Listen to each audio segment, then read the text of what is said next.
What PG? So nandito na naman tayo para sa ating huling weapon na re-reviewin ay ang ating plant na si Wanda. Bakit Wanda? Simple lang, dahil wand ang kanyang gamit, no? So napili natin gamitin ng plant at nagamitin ng wand. At bakit kaya? Ano kayang misteryo sa wand na ito? So ang ating action gagamitin ay plant. So ang status ng ating plant ay strength is 138, dexterity is 63, intelligence 48, willpower ay 167. At dito sa ating weapon na wand, so magical attack plus 19% strength, willpower, physical attack, physical defense, magical attack. So ang ating normal damage ay after strike, swing the staff in a large cone to deal 1.5 strength. Grabe yung wand mo, talagang strength pala ang kailangan. Physical damage naman, baliktad sila ng dagger. Bakit ganun? Yung dagger magical attack, ito naman strength. Ang wand at sunod ay bless ruin, target an area to call down an light blast that heals allies for 3 times strength and deal 3 times heal physical damage to enemies. So mayroon din itong heal.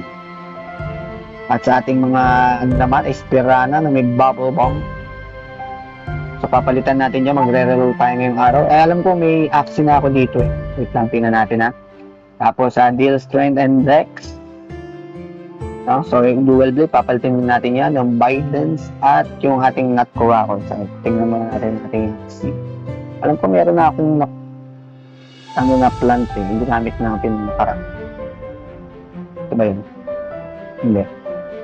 Yung kaya lang, no, may mga bugs pa kasi, kaya hindi pa natin malaman yung ano. Ito yun. Ating plant axi na naka-serious na puro kunat.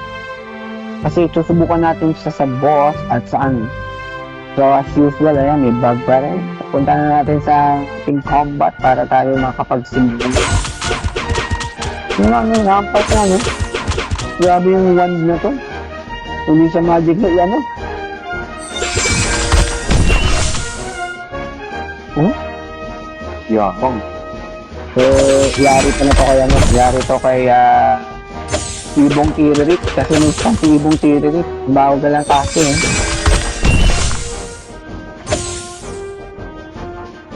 Parang hindi ubra to, guys. Pero tingnan natin. Hindi pa naman natin na-subscribe. Tingnan natin to kapag ubra ba ito kay Ibong Tiririk na ngayon. Yun, nakapaglakad pa, oh. So, sari pala pa sa mga ano, mga bagong ano ngayon. So, habang nagkakas ka, pwede kang ano, pag normal tandaan nakapaglakad pa.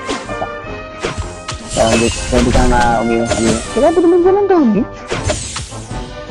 Grabe naman dami itong baba. Ang dami. Pero dahil solid yung ating ano, plant, kaya lang, nilalaro lang yung poison. Nilalaro lang yung poison din. So, ang gagawin natin yung start sa Ibong Tiririk, kaya mo yung natin mag-istan, pagbalik nyo ngayon, yung babagsakan. Ang malupit na skill. Ito na skill. Kaya ba, palagay nyo, okay na ba itong ganitong wand na pinampukaw? Para tuloy siyang payong eh. Yung mga payong. Pagdaan na sila, balik na sila doon. Ay, maliit. Maliit. Ano ba naman ito? Kaya magre-review ng kanya. Kaya pwede ka tayo ka. Ano lang, magpagpili. Dami eh. Good, boy.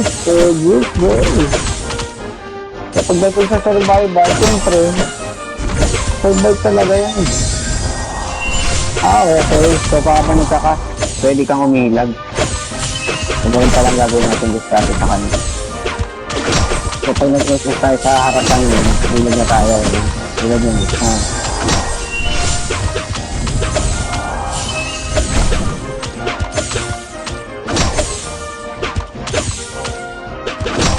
Nasatisfy ba kayo sa 1? Medyo pangat.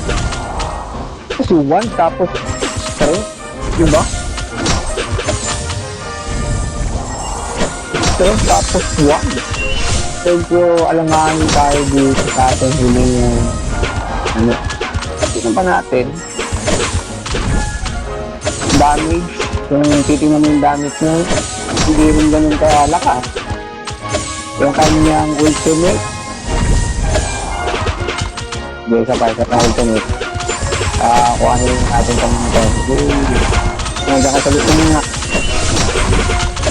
Dami sa ultimate. Pwede na. Nalang pagdating ng normal attack, wala na follow up. Wala na follow up.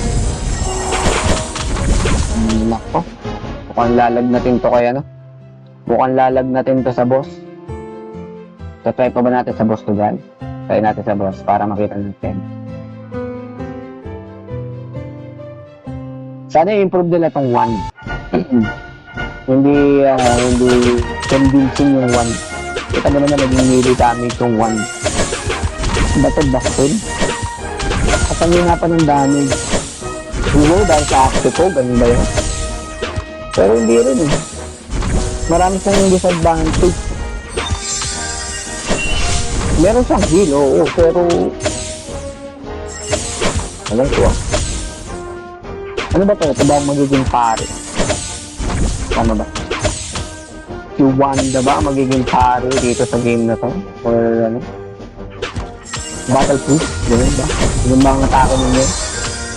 Ganun ba ang... Ito nyo, hindi mo naman ganun ka-attack ultimate nyo. So kailangan mo pa rin bumubos ng tatlong normal attack para lang makalipat ka ng ibang kalaban. Diba? Tapos considering pa na strength, physical damage pa ang pinagkukuha na ng damage sa strength.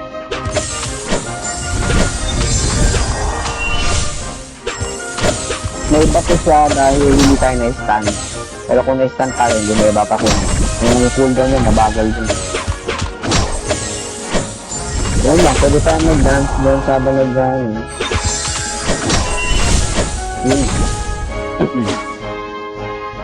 So, kaya natin, no? Kung matatapos natin, dito naman natin malalaman kung pagdating sa damage step ba o worth it ba.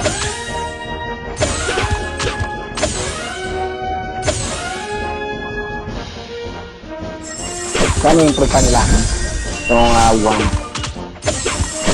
Kasi ito rin yung talento sa mga original na unang-unang mga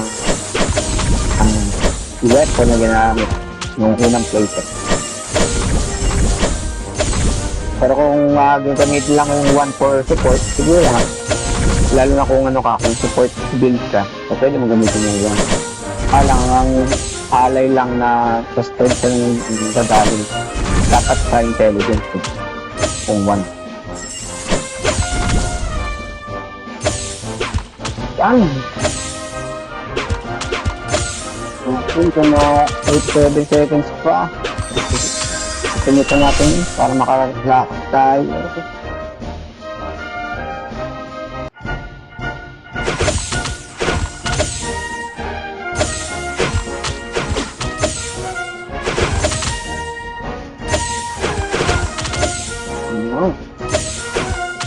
Tama.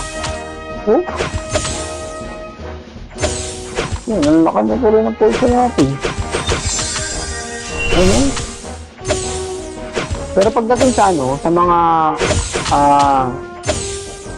infuser, sa matataas na magical defense, talaga yung damage natin kasi sa physical attack naman. Pero hindi lang kasi sa logical. Sabi ko reklamo. Hindi kasi makatarungan yung 1, sana man lang kung mage type na maganda pa yung ibang gamitin, yung mga talisman o talagang ayun, kasi yung dahil mo paningin ko sa kalaban. Doon po, ganun, ito yung gusto niya yung nasa malayo. Oh, itik yun. Tumis na ako. Tumalabas na ako dito. Buli mo ako dito. Ba't ganyan? Hindi matake yung nasa baba.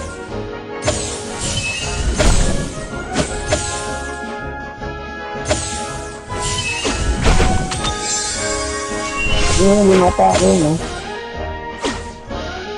Yan, 7 na kalaban na lang. 7 food. Dito ang kalaban na lang. Natin, sumakaya obra to sa boss. Lakas ng poison natin. Hindi lang natin pinaproblema yung ano. Hindi lang natin pinaproblema yung buhay. Pagdating din sa kunat saka sa survive, okay siya. Hindi naman kami. Nga lang sa damage.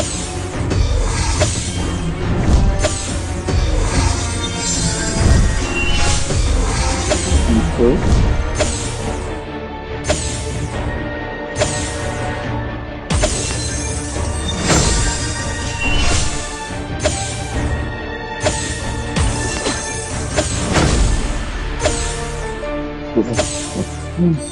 Kaya laro lang yung ano, yung damage ng ano. Wala lang. Wala lang.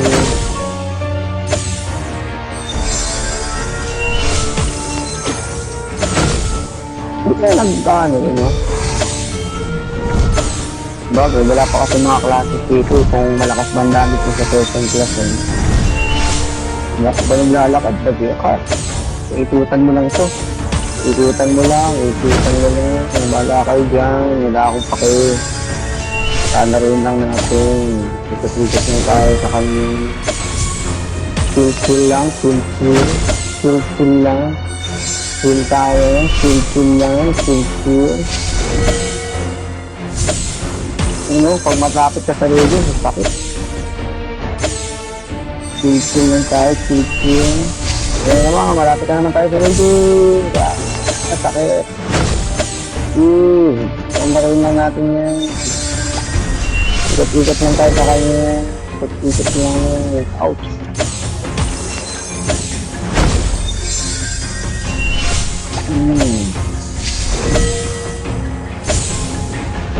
So, moron yung isa mo. Parang pare nga siya dito. Tama magiging pare. Full support. Tama ba? Pang full support ba ang atake nitong ating action na ito? Ay, action na ito. Itong weapon na ito. The one. Pang full support? Full support ba? Full support. Kasi wala, nilalaro lang yun. Tinatangkin niya at the same time. Inikot-ikutan lang. Pagdating sa damage, kayang-kayang i-handle. O, depende rin sa part. Depende rin siguro sa part. Siguro kung ibang action ginamit natin sa ibang part sa mga inakapigyan na.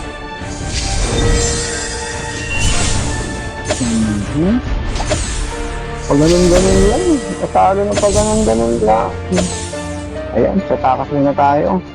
Nasa gitna na naman tayo. Ayan.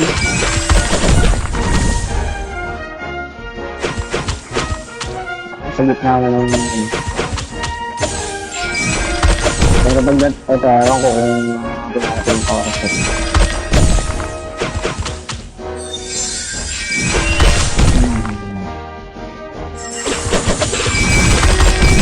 Naku, tingnan. Pero malakas sa samahan na. Ayun na, ayun. Makakabitaw ulit ako. Okay? Makakabitaw ulit. Wala. Ayan. Ayan, so ano sa tingin nyo? Ano ang ating stand dito sa ating Wanda?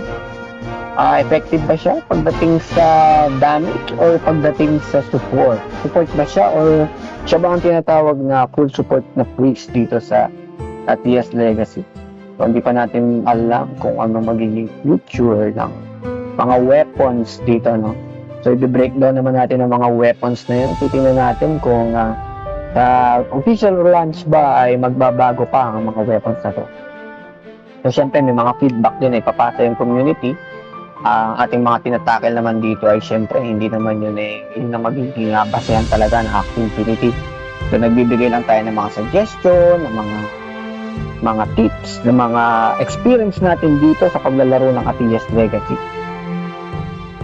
So, malalaman natin talaga yan sa official release kung para saan ba to. Bakit ang pinakamalaking tanong dito kay Mavis ay bakit ang stat ay sa strength nagbabase ang damage? Yun lang naman po, no? So, maraming salamat sa inyong lahat, sa mga lalo na sa mga sumubaybay sa ating paglalaro ng Atias Legacy, sa mga parts, sa mga weapons, no? So, next week, bago matapos ang ating Atias Legacy, subukan natin yatin ang Nightmare. At sana, pag nakita nyo wala akong kinontent, ibig sabihin hindi ako mabot. So, maraming salamat sa inyong lahat, sa lahat ng naging suporta ninyo. Like and share lang ang ating mga videos. Mag-comment na rin. Dahil sa inyong pagko-comment ay malaking tulong na sa akin. Dahil para nyo na rin sinishare ang ating mga content, ating mga videos. Maraming salamat ulit sa inyong lahat. Kita-kita lang tayo sa arena. Game on!